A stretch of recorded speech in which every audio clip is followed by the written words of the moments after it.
네, 안녕하세요. 방금 소개받은 삼성 서울병원에서 근무하고 있는 박종환입니다. 좀 과하게 소개해 주셨는데요.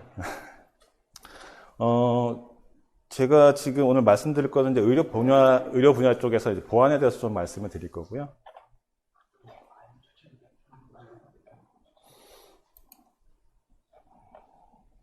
페이지 넘기.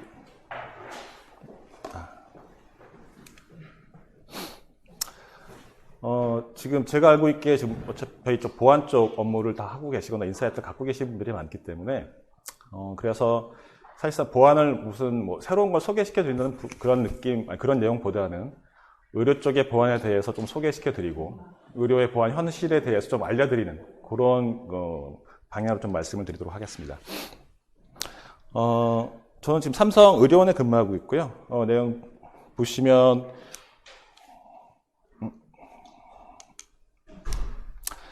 삼성서울병원에서 근무하고 있고, 삼성의료는 삼성서울병원하고 강북, 창원 이 세 개의 병원을 한꺼번에 같이 포함해서 이렇게 좀 진행을 하고 있습니다. 그래서 오늘 말씀드릴 부분은 삼성서울병원의 보안을 좀 같이 좀 포함해서 말씀을 드리고자 합니다.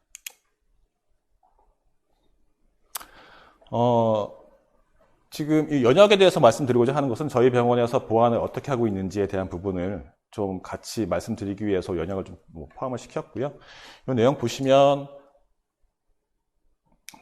저희 9년도에 ISO 27001 그 의료기관 인증을 병원 중에 좀 최초로 받았습니다. 그래서 이때부터 보안 활동을 좀 진행하고 있었다가 알고 계시면 될 것 같고요. 그 다음에 12년도에 주요정보통신 기반시설을 좀 진행을 했었고요. 그리고 16년도에 상급 종합병원에 대해서는 의무적으로 ISMS 인증을 저희가 받았어야 됐습니다. 그래서 ISMS 인증을 의료기관 중 최초에 받았고, 19년도에 ISMS-P 인증 받았고요. 올해 코비드19로 좀 힘든 상황이었지만 ISO 27701을 병원 최초로 저희가 좀 받았습니다. 그래서 나름대로는 단계적으로 보안을 좀 강화해 나가는 그런 상황이 있었고, 그런 상황에서 저희가 인지했던 내용들을 좀 같이 좀 공유해 드리고자 합니다. 좀 잘.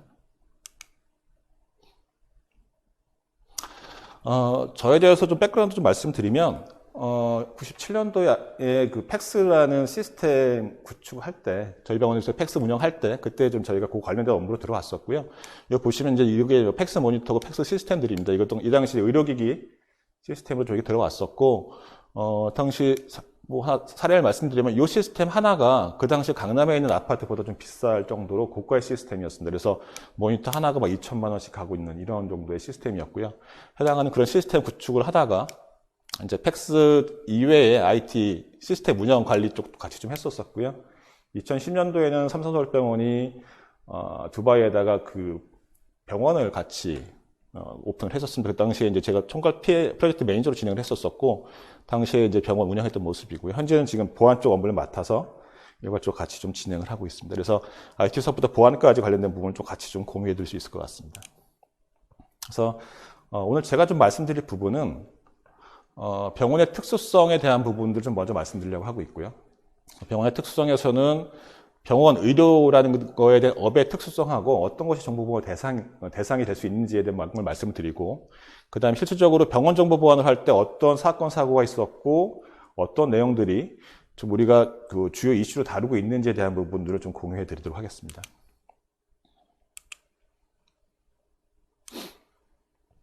먼저, 병원이라고 했을 때 어떤 것이 좀 떠오르시는지 모르겠어요. 병원, 일단 이미지를 딱 말씀을 드렸을 때 병원의 이미지는 보통 이런 것을 많이 생각을 하시더라고요. 뭐냐면 급하게 환자를 케어해서 뭐 살리는 그런 곳이다. 그죠? 그 다음에 수술을 하고, 그 다음에 뭐 진료실이나 아니면 병실에 의사가 찾아가서 또 케어도 해주고, 건강검진을 받거나 검사를 하거나 아니면 뭐 약질을 조제해서 주사를 맞거나 이런 것들이 병원의 이미지로 보통 많이 느끼고 계실 거예요. 근데 실질적으로 병원이라고 하게 되면 이런 것들도 백단에 숨어 있다는 거죠. 저희 전산 기계실을 예를 들어서 말씀드리면 삼성서울병원에 서버가 510대 정도가 있습니다. 그리고 여기에는 410만 명의 환자 데이터가 들어가 있고요. 1500TB의 데이터가 저장되어 있죠. 의료기기로 예를 들어서 말씀드리면 약 600종류의 의료기기가 있고요. 약 10,000대가 병원에서 운영되고 있습니다. 그러니까 앞에서 봤던 그런 우리 생각하는 거랑 약간 다르죠. 병원에 이런 대시보드로 모니터링을 하고 있고요. 이게 뭐냐면 의약품 자동 조제 로봇입니다. 그래서 처방이 된 어떤 약품에 대해서 자동적으로 조제하는 이런 것도 들어가 있습니다. 현재 저희 병원도 검토하는 거고, 검토 중인 거고, 그리고 실제적으로 도입된 데가 있을 텐데, 이거는 뭐냐면 자동 물류 로봇입니다. 그래서 야간에 환자가 뭐 많이 있지 않는 시간에 자동적으로 로봇이 특정 물류를 특정한 장소까지 배송하는 이런 시스템들도 현재 지금 돌아가고 있습니다. 그 다음에 병원에 왔을 때 키오스크를 통해서 환자의 CD 영상을 집어넣거나 아니면 체온을 측정하거나 안내하는 이런 로봇들도 있고요. 지금 이것은 저희 병원에 구축되어 있는 스피드 게이트입니다. 병원에 스피드 게이트가 생길 거라고 상상도 못 했었거든요. 근데 스피드 게이트가 만들어졌고 이걸 통해서 환자의 그 출입을 통제가 되고 그리고 체온도 측정할 수 있고 이런 것까지도 사실상 이제 병원에서 운영되고 있다는 거죠. 그래서 이런 모든 시스템들이 결국은 진료를 지원하고 있고 이런 모든 시스템들이 IT로 운영되고 있다 보니 보안이 거기에 다 맞춰서 업무가 수행돼야 되는 그런 상황인 거죠. 그래서 일단은 병원이라는 것들에 대한 특수성을 좀 먼저 좀 말씀을 좀 드리겠습니다. 병원이 어떤 것이고 그리고 어떤 업무의 특성을 가지고 있는지. 일단 병원은 환자의 생명을 다루는 곳이죠. 그러다 보니까 일반 기업 같은 경우에는 환자의 생명과 뭐 이런 걸 보안을 비교하지 않지만 예를 들어서 대외비 상황과 정보 보안을 비교해서 보안이 준수되지 않으면 대외비를 사용하지 못하는 이런 식의 업무가 되겠지만 병원 같은 경우에는 환자 생명하고 정보 보안을 두 개가 같이 비등이 될 수밖에 없는 상황이 되죠. 그래서 예를 들어서 말씀드리면 보안에서 만약 진료 장애가 발생되거나 진료 지연이 발생돼서 그것이 만약에 극한 상황에는 환자의 생명까지도 위험이 될 수가 있는 상황이 발생될 수 있습니다. 그래서 타 기관처럼 보안이 지켜지지 않으면 이런 업무를 할 수 없어라는 그런 절대적인 어떤 그 잣대를 만들 수가 없고요. 그러다 보니까 저희가 병원 같은 경우에는 정보보안위원회라는 걸 보통 많이 만들어서 여기에 의료진과 일반 뭐 행정직도 다 참석을 하고 여기에서 특정한 이벤트에 대해서 어느 정도 가용성과 보안성을 유지시킬까 이 부분을 고민하고 검토하는 그런 업무를 하고 있습니다. 그 다음에 병원은 진료만 하는 곳이 아니라 교육과 연구도 같이 진행되고 있고요. 그리고 30개 이상의 전문 직종들이 근무를 하고 있습니다. 그러다 보니까 교육과 연구는 또 진료와 다른 영역이기 때문에 거기에 따른 별도의 그 보안 관리가 또 필요하고 30개 이상의 전문 직종에 대한 직종별 업무에 대한 보안 관리가 또 필요한 상황에 있습니다. 그래서 이런 업무를 하기 위해서는 병원에서는 부서별 보안 담당자를 둡니다. 그래서 그 부서별 보안 담당자를 통해서 그 업무의 특성을 파악을 하고 그리고 보안의 적정성을 유지시킬 수 있는 그런 업무를 하고 있습니다. 그리고 당연한 거겠지만 병원은 365일 24시간 무정지로 운영이 돼야 됩니다. 3교대 근무가 되고 있고요. 그러다 보니까 예를 들어서 보안 솔루션 작업을 하게 되거나 무슨 보안 업데이트를 한다. 그래서 정상적으로 잘 쓸 수 없다라고 하게 되면 바로 현장에서는 진료 장애로 느껴질 수 있는 부분이거든요. 그래서 병원의 약간 특징은 24시간 연속성을 유지시키면서 시스템 업데이트도 돼야 되고 관리도 돼야 된다. 이런 부분도 있고요. 이러다 보니까 당연히 BCP DRP가 강조될 수밖에 없는 그런 상황입니다. 또 우리 개인정보보호법에 따라서 그 개인정보 취급자는 별도의 더 관리를 더 하고 있지 않습니까? 근데 병원 같은 경우에는 거의 전 직원이 전부 다 개인정보 취급자죠. 그래서 개인정보 취급자와 취급자 아닌 거의 분리가 무의미한 상황이기 때문에 전 직원에 대해서 개인정보 취급자에 대한 관리가 들어가야 되는 부분들이 있고 그 다음에 병원에서 사용하고 있는 모든 시스템들은 사실상 전부 다 개인정보 시스템이죠. 그러니까 그 시스템들도 전부 다 관리해야 되는 부분이 있습니다. 그래서 이런 것을 강화하기 위해서 결국은 보안 교육이 좀 많이 강화돼야 되고 그 다음에 적정한 감사 활동이 좀 필요한 그런 상황에 있습니다. 그 다음에 병원의 가장 고질적인 문제 중에 하나가 뭐냐 하면 공용 PC입니다. 예를 들어서 PC가 회사에서 나 개인만 사용하는 걸 부여하는 거 하고요. 이 부서 아무나 같이 써도 되는 PC랑은 관리가 좀 다르겠죠. 병원에 있는 PC는 대부분 업무 목적으로 다수가 공용이 사용하고 있습니다. 그래서 뭐 상상해 보시면 병동이나 외래나 특정 개인이 사용하는 PC가 아니죠. 그러다 보니까 그 PC에 대한 보안 업데이트라든지 관리가 잘 이루어지지 않을 수 있습니다. 그리고 누가 그 PC를 사용해서 어떤 부적절한 액팅을 했는지를 확인하기가 좀 어려울 수 있거든요. 그러다 보니까 그런 걸 모니터링 할 수 있는 시스템이라든지 아니면 외래 단위의 부서장 단위의 어떤 PC의 책임 권한을 부여하고 그 부서에서 책임지게 관리를 하게 하거나 아니면 마지막에 접속했던 사람들은 로깅을 남겨서 그 사람에 대한 책임 추궁을 하거나 뭐 이런 식의 별도의 또 과제가 또 필요합니다. 그리고 현 시점에 특정 병원의 서버하고 PC가 몇 대인지 정확하게 알 수 있을까 하는 부분도 의외로 문제입니다. 일반적으로 같은 경우에는 당연히 말도 안 되는 일이죠. 우리 회사에서 지급한 PC가 몇 대고 회사에서 지급한 서버가 몇 대인지 당연히 알죠. 근데 병원을 상상해 보시면 물리적인 보안 통제가 안 되다 보니까 집에 있는 노트북도 가져올 수 있고요. 집에 있는 PC도 가져올 수 있죠. 또 갖고 나갈 수도 있는 상황이 발생됩니다. 그러다 보니까 저희가 통제 관리하기 위해서 어떻게 하냐 하면 락을 도입을 해서 특정 PC가 들어왔을 때 네트워크에 물리려면 병원에 신고를 반드시 해야 될 게 하지 않은 상태에서는 네트워크에 물려도 인터넷을 사용할 수 없으니까요. 그래서 그런 식으로 관리를 하고 있고 그 다음에 반출할 때에도 문서를 다 암호화시켜 놨기 때문에 가지고 나가서 활용하기 위해서는 결국은 신고해야 되는 상황이죠. 그래서 그런 식으로 관리합니다. 어쩔 수 없이 갖고 들어오는 것, 혼자 갖고 들어와서 병원망에 안 물리는 것까지는 어쩔 수 없지만 병원망에 물려서 어떤 영향을 줄 수 있는 것들은 전수 다 그것들은 시스템으로 관리를 하고 있습니다. 그리고 아까도 말씀드렸지만 약 600종의 의료기기가 있다고 말씀드렸는데 그럼 그 의료기기는 전산 시스템이냐? 이게 또 문제거든요. 왜냐하면 각각의 의료기기는 그 식약청 허가를 받고 들어올 때 여러 가지 조건에 의해서 받는 것도 있겠지만 그렇게 조건에 따라서 받은 이후에 어떤 보안 업데이트라든지 이런 거 했을 때 안정성이 확보가 안 되어 있거든요. 그러다 보니까 보안 업데이트를 하는데 한계가 있을 수밖에 없고요. 또 그리고 의료기기가 위험한 것들이 뭐냐 하면 대용량의 데이터가 보관되어 있고요. 관리되고 있고 그런 상황이 있습니다. 그래서 저희 같은 경우에는 구매 시점부터 특정 의료기기의 보안 리스크가 뭔지 어떤 보안 관리해야 되는지를 좀 관리하고 있고 그리고 의료기기는 지속적으로 별도 정책을 하고 별도로 관리합니다. 예를 들어서 뭐 네트워크를 차단하고요. 의료기기 들어왔을 경우에 모든 USB 포트를 막거나 테이프를 붙여서 차단을 시켜서 데이터 유출할 수 없게 만들고 뭐 이런 식의 별도 관리를 좀 하고 있습니다. 그리고 병원은 당연히 빅데이터가 많이 관리되고 있죠. 대용량의 어떤 개인정보가 진료정보가 포함되어 있고요. 당연히 안전하게 관리해야 될 그런 책임도 있는 부분이 있습니다. 그래서 이런 빅데이터가 들어와서 활용되기 위한 감형 처리, CDW 구축 이런 부분들에 대한 노력도 많이 좀 하고 있습니다. 그리고 뭐 모든 보안하는 업체가 다 마찬가지겠지만 보안 전담 인력이 부족한데 IT 그다음에 빅데이터 데이터 양의 증가함에 따라서 거기에 따른 어떤 그 수행 업무가 증가하고 있습니다. 그래서 그런 것들에 대한 업무 우선순위 그다음에 법령 강화에 대한 업무 증가에 대한 부분들 때문에 우선순위를 정하고 업무 제한, 업무 협업을 좀 많이 좀 강조해서 일을 진행해야 되는 그런 상황이 있습니다. 그래서 이렇게 좀 업에 대해서 좀 말씀을 드렸고 그러면 병원에서 지켜야 될 보안 대상은 무엇인가? 업의 특정을 정의를 했고 그 다음에는 병원에서 지켜야 될 보안 대상을 선정을 해야겠죠. 저희 병원에서는 크게 이렇게 4가지 정보라고 볼 수 있을 것 같아요. 환자 정보가 있을 거고요. 그 다음에 직원 정보가 있고 그 다음에 병원에서 대외비라고 판단하고 있는 대외비성의 어떤 데이터들이 있을 겁니다. 그리고 IT 시스템이 있을 거고요.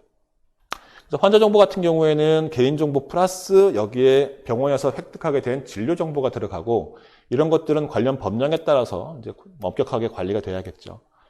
환자 정보 유출 시에는 가장 심각할 수 있을 것 같아요. 병원 경영에 아주 치명적인 영향이 발생할 수 있을 것 같고요. 직원 정보도 마찬가지 이슈가 될 수 있습니다. 그리고 기타 대외비 성향의 어떤 병영의 경영성 데이터 이것도 마찬가지 보안이 강화되어야 될 부분인 거고 그 다음에 이제 환자 정보만큼 중요한 부분들이 IT 시스템이죠. 그래서 OCS, EMR이라든지 팩스라든지 환자의 의료 정보 데이터가 저장되고 있는 것들을 안전하게 관리를 해야 되고 또 그리고 해당하는 시스템이 장애가 발생되지 않도록 관리해야 된다. 그래서 가장 중요하게 신경 쓰고 있는 부분들은 환자 정보하고 IT 시스템의 안정성 확보를 위해서 보안이 좀 많은 투자와 관리를 좀 하고 있습니다. 최근에 발표된 자료를 지금 저희가 좀 하나 더 정리해 봤는데요. 헬스케어 쪽, 의료 쪽의 보안 현장이 어떤지 좀 요약 정리가 될 것 같습니다.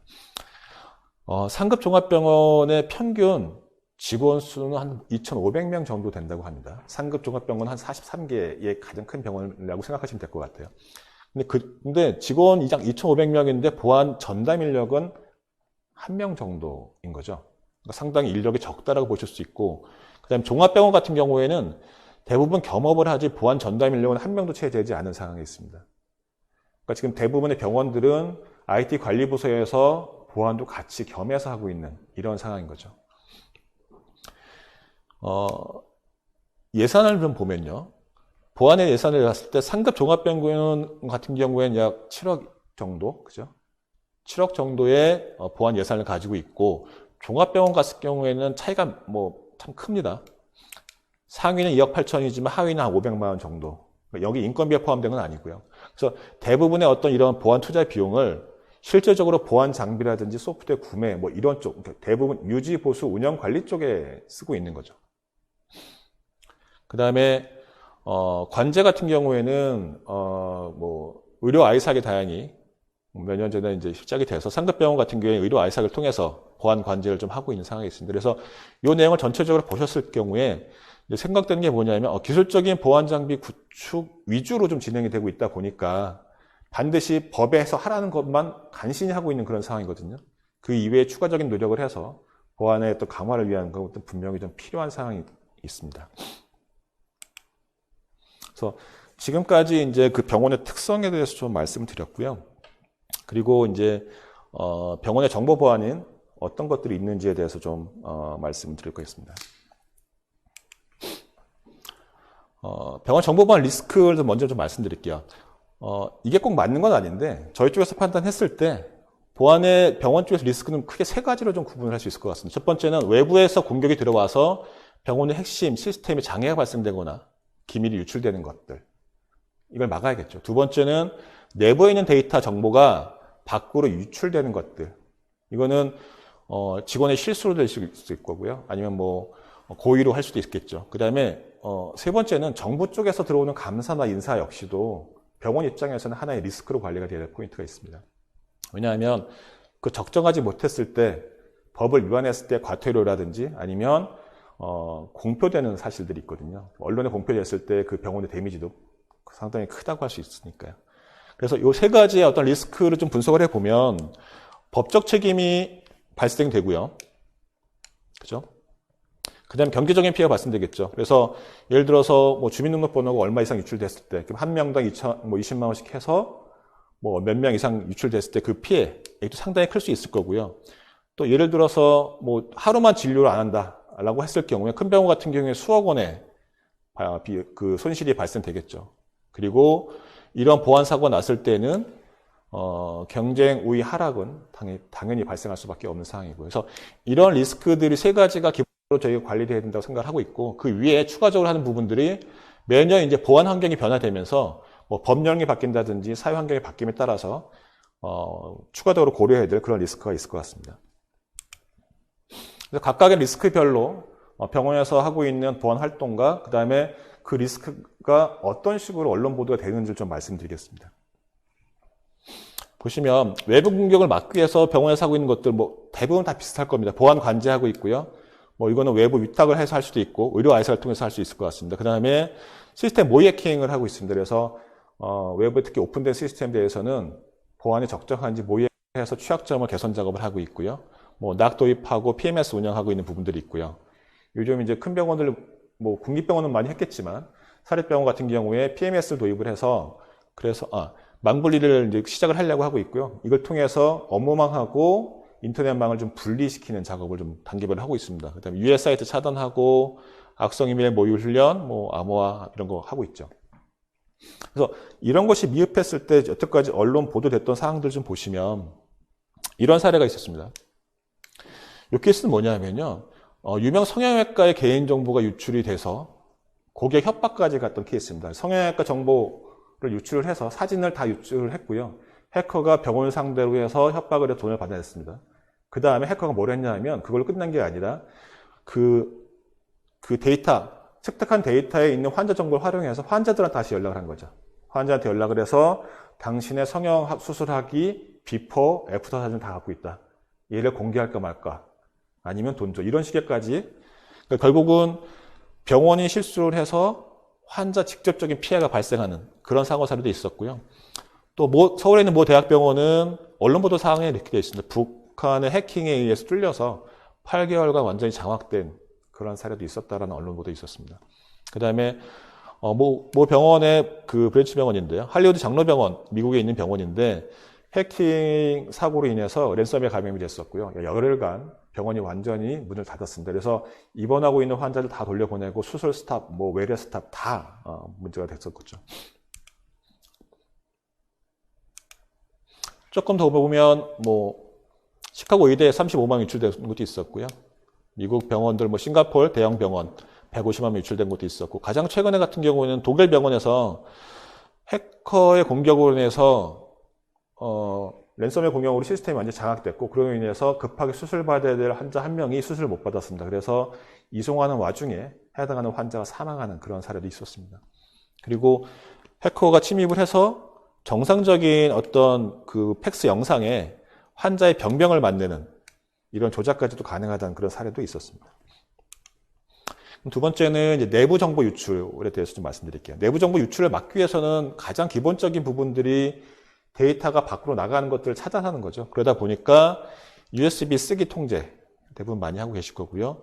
병원 PC에 있는 모든 문서들은 전부 다 암호화 저장을 해서 가지고 나가더라도 밖에서 열리지 않게끔 조치하는 부분들. 그 다음에 모든 출력물에 워터마크 찍고 상단에 출력자의 이름이나 아니면 부서명을 명시해서 관리할 수 있는 그런 출력물 관리, 이런 것들 많이 하고 있습니다. 그 다음에 의료기기를 통해서 포트가 의료기기 포트 다 차단해서 의료기에서 직접적으로 데이터를 유출하지 못하게 막는 부분. 그 다음에 의료기기 인터넷 차단하는 부분들이 있고요. 개인정보 접속 이력 다 모니터링하고, 그 다음 개인정보 유출, 이런 것도 다 모니터링하고 있습니다. 그 다음에 웹하드 통제하고 있고요. 이런 것들이 안 됐을 때, 개인정보 적정한 그 모니터링이 안 됐을 때 발생할 수 있는 부분들이, 요 케이스가 가장 좀 병원의, 그 강도가 크게 느껴졌던 부분인데, 서울에 있는 모 병원에서 의사 80명, 간호사 55명에 대한 행정처분이 있던 적이 있었습니다. 그 백남기 씨 의무 기록이 과하게 접근된 이력이 확인이 되었었고, 이력에 대해서 국회 감사원에서 이슈가 됐었고, 해와 경찰서에서 조사를 했고, 검찰의 기소 결과 넘어갔다가 최종 결정 난 게 면허정지 15일 11명이었었고요. 그 다음에 면허정지, 간호사 같은 경우에는 면허정지 15일, 4명, 경고 50일 이렇게 돼 있었습니다. 근데 이런 접근이 어떤 거였냐면 아주 악의적으로 들어갔다기보다는 예를 들어 그것도 부정 조건이거든요. 이 사람 병문안을 가야 되는데 병실이 어디지? 이런 것들이 병원에 있는 분들은 치면 바로 나오기 때문에 그냥 들어가서 보는 거죠. 근데 이것 자체도 부정 조건이기 때문에 조심해야 되는 거고. 그래서 이 사건 이후에 병원들이 그 환자 정보 접근 이력이라든지 이런 걸 좀 많이 강조하고 있고 많이 관리를 좀 하고 있는 상황이 있습니다. 추가적으로 몇 개 좀 더 말씀드리면 이런 케이스도 있었습니다. 강남 성형외과에서 연예인 성형 동영술이 유출됐고요. 유출된 사례는 간호사가 그 연예인 성형수술하는 걸 촬영을 했고 그걸 남자친구에 전달했고 남자친구가 연예인을 협박하는 이런 사례가 있었습니다. 또 전직 교수에 의해서 유출된 것도 있었고요. 응급실에 연예인이 왔다고 카톡을 보내거나 이런 사건 사고도 있었습니다. 세 번째 말씀드리면 정부 감사에 대한 부분입니다. 정부 감사에 대해서 병원에서 상당히 부담을 느끼고 있고 정부 감사가 긍정적인 영향이 당연히 있습니다. 그런 감사를 대응하기 위해서 보안 적정성을 유지하는 부분들이 있고 그래서 그런 것 때문에 병원 자체의 어떤 인증을 위한 점검을 강화하고 있고요. 대부분 병원들이 이제 정보보안의 날 행사를 해서 월에 한 번 정도씩은 보안 점검을 하고 있습니다. 그다음에 테마 점검도 하고 부서별 자유점검 체크리스트도 만들고 이런 부분들이 있고요. 실제적으로 보시면은 16년도에 저희가 가장 큰 게 있었는데 16년도에 몇 개의 병원에서 개인정보 안전성 조치가 좀 미흡하다고 해서 개인정보법 위반으로 해갖고서는 이제 과태료가 1,000만 원 이상 맞았고요. 1,000만 원 이상 맞으면 홈페이지에 공표가 되죠. 그래서 병원이 실명이 공개되는 그런 리스크가 좀 있었습니다. 그래서 이런 것들도 병원 입장에서 상당히 좀 조심해서 관리를 하고 있습니다. 그래서 병원에서는 어떤 데이터가 그 위험이 확인이 되면 그 위험에 대해서 가능한 한 좀 빨리 분석을 좀 하려고 하고 있고요. 위험성 평가를 해서 어떻게 해야 될지 적정성 평가를 가능한 한 빨리 하려고 노력을 하고 있습니다. 근데 왜 그러냐면 병원에 워낙 빠르게 IT가 변하고 있고 다양한 업무를 수행하다 보니까 매년 완벽하게 했다고 하지만 그 다음 해가 되면 또 새로운 위험이 또 확인되거든요. 그런 것들 다 관리를 하고자 합니다. 그다음에 이제 최근 보안 동향을 좀 말씀드리고 좀 마무리 좀 하려고 하겠습니다. 그래서 코비드19가 가장 좀 먼저 저희가 좀 생각을 할 부분인데, 사실은 코비드19가 그렇게 병원의 의료 쪽에 보안에 많은 영향을 줄지 사실 몰랐었거든요. 코비드19가 딱 되면서부터 이제 저희도 이슈가 된 게 화상회의가 이제 급격히 증가했습니다. 그래서 과거에는 뭐 화상회 다 막았었거든요. 왜냐하면 화상회 통해서 정보 유출이 될 수 있고, 그 다음에 그 리스크가 있기 때문에 다 막았었는데, 그래서 화상회의가 오픈이 되면서 그러면 화상회의 할 때 어떻게 보안 조심해야 되지? 이런 것들 가이드를 만들기 시작을 했고, 그 다음에 어떤 화상회의 솔루션 좀 위험한지도 분석도 하고 이런 것들 좀 됐었고요. 그 다음에 재택근무가 또 발생이 됐죠. 그래서 재택근무하기 위한 솔루션을 저희가 검토를 했고, 재택근무 가이드를 만들었고, 뭐 예를 들어서 PC방에서는 재택근무를 하지 못한다, 뭐 이런 식의 아주 기초적인 그런 기준까지도 저희가 좀 만들었습니다. 그리고 분리운영이 뭐냐면 그런 걸 했어요. 특정 부서가 통으로 재택근무가 됐을 때 그 시점에는 병원이 안 돌아갈 수 있겠다. 그래서 그런 부서들은 부서를 다 반으로 잘랐습니다. 다 잘라서 부서를 이별을 시켰죠. 반반씩 근무를 시켜서, 그래서 서로 만나지 못하게 하고, 저희 나름대로는 필수 생존 인력이라고 하는데, 그 인력들에 대해서는 만약에 특정 부서가 통으로 없어졌을 때 그 2주간 업무를 백업하기 위한 그런 것들도 저희가 좀 준비를 했었고요. 시차 근무도 했고, CCTV 뭐 이런 것들도 많이 했습니다. 이 아래쪽 영상은 뭐냐면, 왼쪽은 코비드19고요. 오른쪽은 과거 랜섬웨어 감염이 됐을 때 그런 사례인데, 보면 상당히 좀 비슷하고 재미가 있어서 한 장 넣어봤습니다. 그 다음에 이제 의료 쪽에서 가장 또 걱정되고 우려되는 것들이 이거죠. 보건의료 데이터 활용 가이드, 데이터 3법이 이제 통과가 되고, 그로 인해서 보건의료 쪽에서는 이제 데이터 활용 가이드, 옛날로 따지면 비식별 조치 가이드라인이 개정돼서 나왔습니다. 이걸로 인해서 병원에서는 지금 많이 좀 혼란이 있는 부분들이 좀 있고요. 왜냐하면 법령에 따라서 또 규정도 개정하는 건 하는 건데, 감염 처리 여부를 또 공개해야 되지. 그 다음에 감염 처리에 대해서 과거의 비식별 조치 가이드라인은 K값이 얼마라는 게 명확했고, 그로 인해서 감염 처리를 할 수 있었는데, 지금은 이제 뭐 아주 정량적인 어떤 기준이 없거든요. 그러다 보니까 어느 정도 수준에서 해야 되지? 이게 좀 많은 좀 위험이 부담이 되는 거고, 그리고 하단을 보시면 알겠지만 병원 내에서 연구를 한다고 하더라도 연구자가 나 이런 걸 연구할래 라고 심의위원회 보고하면 심의위원회에서 오케이, 그럼 그거 연구하자라고 결정을 하고 나서 연구자가 하는 게 아니라 특정한 부서에서 그걸 다 감형 처리를 하고요. 다시 심의위원회에서 감염 적정성 평가를 한다면 문제 없으면 연구자한테 주는 이런 프로세스를 운영해야 되는 상황이 되다 보니까 이걸 현실적으로 잘 적용해서 할 수 있을까? 이런 걱정이 좀 되고 있습니다. 왜냐하면 수많은 연구를 전부 다 이걸 해야 되고, 데이터 심의위원회는 더군다나 아시겠지만 5명에서 뭐 15명 사이에서 외부인이 과반수 이상을 참여해야 되기 때문에 그런 인력을 포함해서 이거를 거의 매주 아니면 일주일에 몇 번씩을 오픈해서 심의할 수 있을까? 이런 부담이 사실상 좀 많이 있어서 이걸 좀 더 어떻게 개선해야 될지를 좀 고민하고 있습니다. 요건 뭐냐면, 과거에 저 비식별 조치 가이드라인에 의해서 할 때 제가 적정성 평가를 했던 건데요. 한 사례인데 약 3개월 걸렸습니다. 비식별 적정성 평가에 3개월 걸렸고요. 17번 데이터를 수정하면서 주고받으면서 K값 3을 만족시키기 위해서 노력을 했었고, 데이터를 적게 뭉개기 위해서 노력을 해서 이런 기준으로 저희 같은 경우에 지나왔는데, 이제 기준이 좀 바뀌었죠. 그러다 보니까 또 새로운 기준을 정립해야 돼서 그런 부분을 조금 우려되고 있습니다. 그리고 이제 의료 데이터. 보시면 알겠지만, 이제 현재 가장 뭐 핫한 부분들의 국제 과제들이 뭐가 있냐면, 이런 데이터셋 구축하는 것들이 가장 많이 좀 핫하고 있습니다. 여기 보시면 데이터셋을 구축하는데 뭐 80억에서 뭐 60억 이 정도까지 비용이 들죠. 그러다 보니까 이런 데이터셋에 대해서 데이터 반출 요청이 많이 들어오고 있고, 이걸 심의를 어떻게 해야 되는지를 좀 고민하고 있습니다. 그래서 이런 데이터 사이즈가 비용이 될 수 있는지에 대한 부분도 좀 우려가 되는 부분들이 있고요.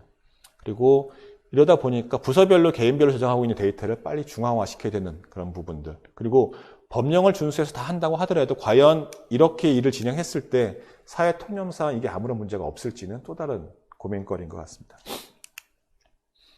그 다음에 의료 쪽에서는 지금 여기 있는 것도 의료기관이 많이 받고 있는 인증제도인데요. 이제 EMR 인증제도라는 게 또 하나 새로운 게 또 시작이 됐습니다. 그래서 이런 인증제도가 올해 또 추가되면서 의료 쪽에서는 어느 인증을 어디까지 받아야 될지, 어떤 감사를 어떻게까지 받아야 될지라는 부분들이 또 새 하나의 문제거리고, 생각하는 것보다 헬스케어 쪽, 의료 쪽은 인증과 정보 감사가 상당히 좀 많다는 걸 좀 이해하시면 좋을 것 같습니다. 그다음에 클라우드 관련돼서 한 장을 굳이 넣은 이유는 의료법이 이제 개정이 돼서 과거에는 의료 데이터는 병원 내에만 반드시 있어야 됐지만 이제 병원 밖으로 나갈 수 있거든요. 그러다 보니까 활발하게 지금 사업이 이루어지고 있고, 과거에 병원 내에 있던 DR 센터가 클라우드로 옮겨갈 수도 있고, 아니면 시스템 자체가 다 클라우드로 옮겨갈 수 있는데, 이런 상황에서 완전히 보안 트렌드가 좀 바뀌는 거죠. 그러다 보니까 클라우드 요구가 많이 들어옴에 있어서 그 상황에 맞는, 의료 쪽에 맞는 보안 기준, 이런 것들도 좀 필요한 것 같습니다. 예. 그 부분 좀 고려해야 될 것 같고요. 그 다음에 이제 경영 위기에 관련된 부분 좀 있습니다. 경영 위기는 뭐냐면, 코비드19로 인해서 그러면 이제 보안에 대한 투자라든지 이런 것들 좀 줄여야 되는 그런 상황이 발생될 거지 않습니까? 그랬을 때, 그러면 코비드19에서 병원도 위기가 되었을 거고, 그런 상황에서 CISO 업무를 수행하는 제 입장에서 그러면 어떻게 될 것인가? 경영위 고려하지 않고 그냥 보안을 투자를 무조건 요구하고 진행해야 되는 부분인지, 아니면 그걸 고려해야 되는지 부분을 많이 검토를 했었고요. 그래서 저희 쪽에서 했던 부분들은 이제 위기 시에 보안팀의 가치가 매출 창출에도 기여할 수 있거든요. 중복되는 투자라든지 데이터 흩어져 있는 걸 통합해서 비용을 절감하는 거라든지 이런 것들에 대해서 좀 저희가 좀 고민을 좀 했었습니다. 그리고 주 추정 과제 관련된 부분 좀 정리하고 좀 마무리하도록 하겠습니다. 그래서 이게 저희가 19년도 말에 한 해 반성을 하면서 20년도 계획을 수립했던 마지막 장표인데, 19년도 봤더니 생각보다 많은 사고들이 있었다는 거죠. 하일리 법칙처럼 이 정도의 사건이 있었으면, 이 정도의 빈도가 있었으면 정말 큰 사고가 하나 발생할 수 있을 것 같았어요. 그래서 저희 쪽에서 검토해 봤더니 보안 솔루션 투자는 상당히 많이 했음에도 불구하고 생각한 기대 효과만큼 오지 않았던 부분들이 있었습니다. 그래서 그러다 보니까 저희가 최종적으로 다시 생각한 게 보안하기 위해서는 경영진이라든지 부서장의 지속적인 관심이 좀 필요하고, 그리고 원천적인 얘기지만 다시 결국은 교육이 강화돼야 되겠다. 자발적인 그런 보안 강화가 좀 필요하다라고 판단을 했고요. 그래서 저희가 새롭게 좀 2010년도에 했던 이런 사업들입니다. 그래서 10가지의 보안 수칙을 만들어서 각각의 보안 수칙을 카드 뉴스를 만들어서 2달에 한 번씩 저희가 배포한 부분도 좀 있었고요. 그리고 우측 상단에 있는 건 뭐냐면은 악성 이메일 모의 훈련을 해서 개봉을 하게 되면 악성 이메일 이 바탕화면이 이렇게 바뀌게도 했었고, 그리고 칭찬 카드를 만들어서 이런 칭찬 카드를 통해서 상과 벌을 같이 할 수 있게끔 그런 부분도 좀 진행을 했었습니다. 그리고 망블리라든지 별도의 시스템도 구축을 했었고, 그래서 올 한 해는 좀 교육을 많이 강화해서 투자보다는 교육을 강화해서 자발적인 어떤 보안 참여를 유도하는 쪽을 좀 많이 좀 노력을 했었습니다. 네, 여기까지 좀 말씀드렸고요. 시간이 좀 지났나요? 그래서 좀 두서없이 말씀드린 부분도 있는데, 지금 의료 쪽에서 보안은 이런 걸 하고 있다. 그 다음에 의료기관의 보안 업무는 이런 리스크를 좀 가지고 있다는 부분을 좀 말씀드렸고요. 그리고 Q&A 시간이 좀 경과한 것 같아서 따로 연락을 주시면 헬스케어 쪽에서 보안의 이슈라든지 제가 보안 쪽으로 도와드릴 부분들이 있으면 언제라도 좀 말씀드리고 제가 도와드릴 수 있는 부분 도와드리도록 하겠습니다. 네, 감사합니다.